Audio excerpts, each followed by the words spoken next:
Hi guys, आज हम करेंगे हेला के ट्रम्पेट हॉर्न की अनबॉक्सिंग, जो कि बहुत अच्छी बेहतरीन क्वालिटी के आते हैं और हर स्पोर्ट्स कार, ऑडी, BMW यही हॉर्न यूज़ करते हैं ज़्यादातर।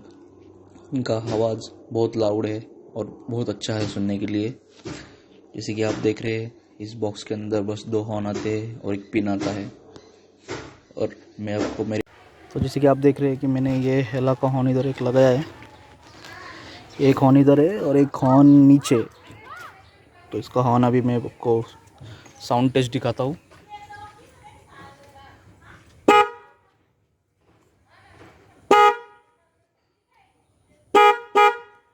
देखो अब, जैसे कि आपने देखा अभी बहुत ही लाउड है साउंड्स दोनों हॉर्न के।